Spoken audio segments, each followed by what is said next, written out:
wabarakatuh. Nama saya Deswita Minamali dari kelas 11B. Saya ingin menjelaskan tentang isolasi bakteri Staphylococcus. Pada Staphylococcus akan didapatkan bakteri positif Coccus dengan susunan bergerombol. Nah, cara pengerjaan dalam isolasi bakteri Staphylococcus pada hari pertama itu akan dilakukan pewarnaan gram.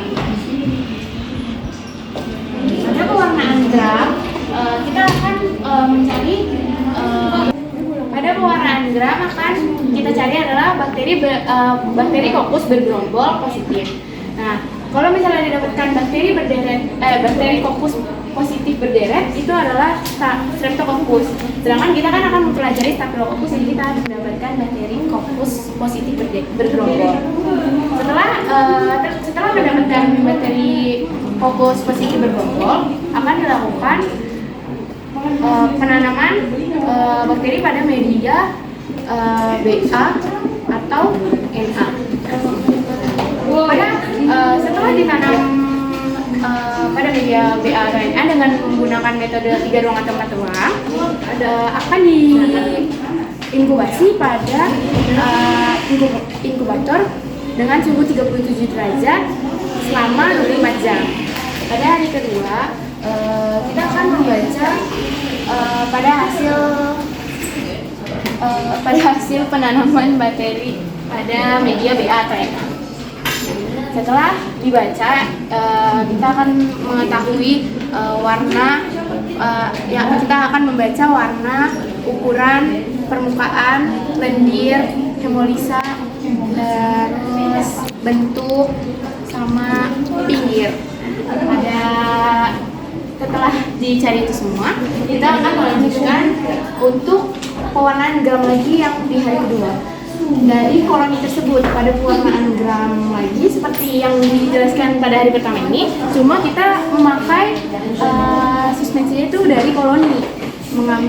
Cara memilih koloni itu harus barisan diri. Jadi pada media itu kan kita melakukan pada 3 ruang atau 4 ruang. Jadi dicari di dalam media itu mana koloni yang sendiri tapi tetap di goresan. Nah, dan dipastikan koloni itu harus cukup untuk pewarnaan gram di hari kedua, tes katalase, terus penanaman di media Luflor dan MSA. Nah, setelah didapatkan untuk memilih koloni itu, kita melakukan pewarnaan gram lagi seperti ini. Terus harus didapatkan lagi bakteri Coccus positif bergerombol. Setelah itu sudah didapatkan bakteri Coccus bergerombol, kita harus melakukan tes katalase. Pada tes katalase, kita akan mengambil pepton terlebih dahulu untuk mengencerkan si koloni tersebut. Nah, setelah mengambil pepton 1 ose atau 2 ose mungkin, terus diambillah koloni menggunakan ose lurus. Diambil pada koloni yang kita sudah pilih, diambil tapi jangan pada saat pemanasan ose itu harus ditunggu beberapa menit sekiranya ose tersebut tidak panas agar si koloni ini tidak mati saat ditanam.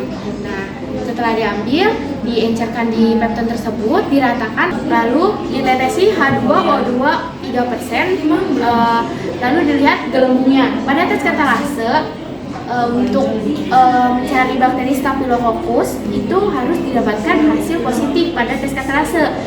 Positif itu artinya pada saat ditetesi H2O2 3% itu harus bergelembung. Jika tidak, itu adalah bakteri Streptococcus. Nah, karena kita mencari Staphylococcus jadi harus bergelembung. Setelah dilakukan tes katalase dan mendapatkan hasil positif, itu kita menanam koloni tersebut pada media Luflor dan MSA. Pada media Luflor dan MSA ditanam lagi kembali koloni tersebut dengan menggunakan ose lurus, dengan cara ditusuk lalu digoreskan pada permukaannya. Nah, setelah itu media Luflor dan MSA tersebut diinkubasi. Pada hari ketiga itu dibaca hasil biokimianya, yaitu Luflor dan MSA. Pada Luflor itu akan dibaca warna koloninya, sedangkan MSA itu akan dibaca warna medianya. Nah, contohnya sebagai ada 3 jenis bakteri Staphylococcus. Yang pertama ada Staphylococcus aureus, Staphylococcus subclotipicus, ada Staphylococcus epidermidis. Pada Staphylococcus aureus itu pada media MXA-nya itu positif, media Ulvaria itu adalah kuning emas, dan kalau Staphylococcus saprophyticus itu pada media MSA-nya itu positif, terus Ulvaria itu kuning telur, terus kalau pada Staphylococcus epidermidis itu pada MSA-nya negatif, dan pada Ulvaria itu putih.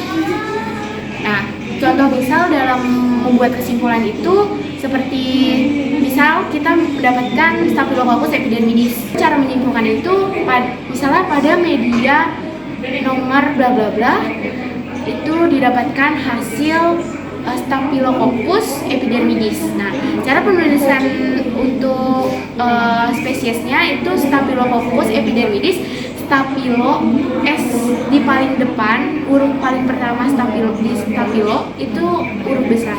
Sedangkan pada epidermidis dan dari S yang paling depan, yang Staphylo ada S paling depan itu ditulis besar S-nya, dan yang huruf selanjutnya itu kecil semua sampai epidermidis sampai S terakhir itu kecil semua. Cuma S paling depan doang yang dihurufkan besar. Dan untuk pada Staphylo itu diberi garis bawah, dan pada epidermidis itu diberi garis bawah. Jadi garisnya terputus, tidak tersambung. Jadi itu saja penjelasan dari saya. Semoga dapat dipahami.